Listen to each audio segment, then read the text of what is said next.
देखिए 3, 20 ओम प्रतिरोध की कोई विद्युत स्त्री 5 एम्पियर विद्युत धारा लेती है। 30 सेकंड में उत्पन्न ऊष्मा परिकलित कीजिए।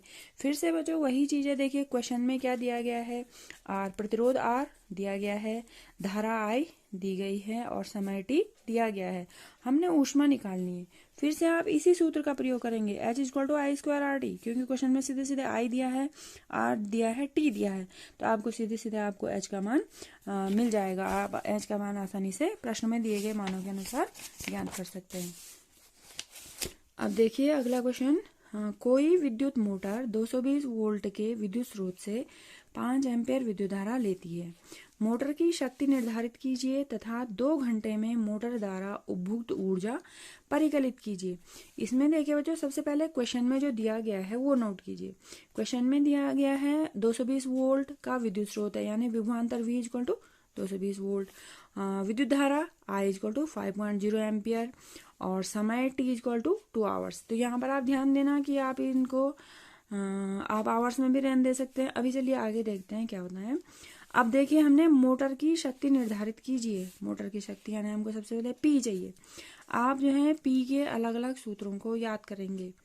आप देखेंगे P के हमने अलग अलग सूत्र पढ़े थे। P का पहला सूत्र मैंने पढ़ा था P = VI, दूसरा हमने पढ़ा था V²/R और तीसरा हमने पढ़ा था I²R।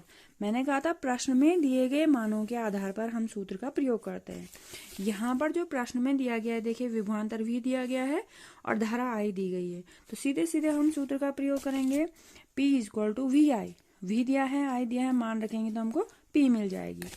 अब वो कह रहा है कि 2 घंटे में मोटर द्वारा उपभोग ऊर्जा परिकलित कीजिए। उपभोग ऊर्जा यानी जो हम उसके द्वारा किया गया कार्य, या जो हम H कहते हैं ऊर्जा, किसी भी जो यंत्र होता है, कि भी जो व्यक्ति होता है उसकी ऊर्जा बराबर होता है। ऊर्जा यानी कार्य से निर्धारित किया जाता है, और हमको पता है P = होता है W/T, है ना। तो P आपने यहाँ से निकाल ली, T क्वेश्चन में दिया गया है 2 आवर्स, और W आपको निकालना है। W यहाँ पे ऊर्जा दी गई है तो आप उसको E लिख सकते हैं, W के स्थान पर आप E का प्रयोग कर सकते हैं, वो एनर्जी हो जाएगा।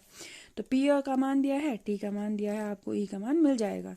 तो यहाँ पर आप इस T को आवर्स में ही रहने दीजिए, तो आपका जो आंसर आ जाएगा, क्योंकि जो P आएगी आपकी वो वॉट में आएगी और T 1 घंटे में दिया गया है, तो आपका जो E आ जाएगी, E का मान आएगा P × T हो जाएगा, ये फॉर्मूले से P × T, और ये वॉट में है, ये घंटे में है, तो ये वॉट घंटा में आपको एनर्जी मिल जाएगी। इसको टाइम को आपको सेकंड में बदलने की आवश्यकता नहीं है। अब आते हैं अभ्यास का। देखिए पहला क्वेश्चन है, प्रतिरोध R के किसी तार के टुकड़े को 5 बराबर भागों में काटा जाता है। इन टुकड़ों को फिर पार्श्वक्रम में संयोजित कर देते हैं। यदि संयोजन का तुल्य प्रतिरोध R' है तो R/R' अनुपात का मान क्या है। अब इस प्रश्न को समझने के लिए देखिए बच्चों, उसने कहा है पहले प्रतिरोध R था, एक तार है, फिर उसने उसको 5 बराबर भागों में काट दिया और फिर उनको पार्श्वक्रम में संयोजित किया। तो आपने श्रेणी क्रम का तुल्य प्रतिरोध और पार्श्वक्रम के तुल्य प्रतिरोध का आपको अनुपात निकालना है। श्रेणी क्रम का तुल्य प्रतिरोध है R और पार्श्वक्रम का तुल्य प्रतिरोध है R'। तो इसको हल करने के लिए देखें, श्रेणी क्रम का तुल्य प्रतिरोध उसने R दिया है जब वो पूरा तार था, ठीक है। अब उसके 5 बराबर टुकड़े कर दिए जाते हैं, तो जो 5 बराबर टुकड़े कर दिए जाते हैं उनमें से प्रत्येक का प्रतिरोध आ जाता है R/5। ये 5 टुकड़े हैं। अब जब क्योंकि हम श्रेणी क्रम में जब इनको जोड़ेंगे बच्चों, आप सीधे सीधे देख सकते हैं R/5 plus R/5 plus R/5। तो अपने आप इसका जो आंसर आएगा आपका, ये आपका आ जाएगा 5R/5 = R। 5 कैंसिल हो गया। तो श्रेणी क्रम का तुल्य प्रतिरोध R है और पार्श्वक्रम का जो तुल्य प्रतिरोध R' है उसको निकालने के लिए आपको पार्श्वक्रम का फॉर्मूला यूज करना पड़ेगा। तो ये हो जाएगा 1/R' = 1/R/5 plus 1/R/5 plus 1/R/5 plus 1/R/5, ठीक है। अब क्योंकि आपको पता है कि अगर आप इसको सीधे सिंपली भी जोड़ते हैं तो चारों का हर R/5 है। जब हर समान होता है तो भिन्न 5 हैं, इसमें 5 टुकड़े, तो पांचों का हर जो है समान है। अगर आप देखिए पांचों का जब हर भिन्नों का हर समान होता है तो उसको सीधे सीधे जोड़ दिया जाता है। ये हमको मिल जाएगा 5 अपॉन r अपॉन 5। अब इसमें जो हर की भिन्न होती है बच्चों वो उल्टी कर दी जाती है, उसका हर जो है अंश में आ जाता है। तो इसमें आपको मिल जाएगा, देखिए ये 5 ऊपर चला जाएगा तो 5 × 5 upon r, 1 upon r dash, ये आपका आ जाएगा 25 upon r। 1 upon r dash equal to 25 upon r। तो r डैश की वैल्यू आ जाएगी, दोनों फ्रैक्शंस को उल्टा कर दीजिए, दोनों भिन्नों को उल्टा कर दीजिए, ये आ जाएगा r अपॉन 25। तो r डैश की वैल्यू आ गई r अपॉन 25। अब हमको निकालना है r अपॉन r डैश। तो हम जो क्वेश्चन में दिया गया हम निकालना है r upon r dash. Value रखते हैं, r की वैल्यू r है और r डैश की वैल्यू है r अपॉन 25। फिर से यहाँ पर फिर गलती मत करना, जो हर में जो भिन्न होती है वो उल्टी कर दी जाती है। ये जब उल्टी हो जाएगी तो इसका हर ऊपर आ जाएगा, ये हो जाएगा 25 r अपॉन r। r हमारा कैंसिल हो जाता है, ये आ जाएगा 25 अपॉन 1, यानी r upon r dash equal to 25 upon 1। r और r डैश का जो अनुपात है वो 25:1 का है। अब आप अपने आंसर को चेक कीजिए, देखिए ये 1/25 गलत हो गया, 1/5 गलत, 5 गलत।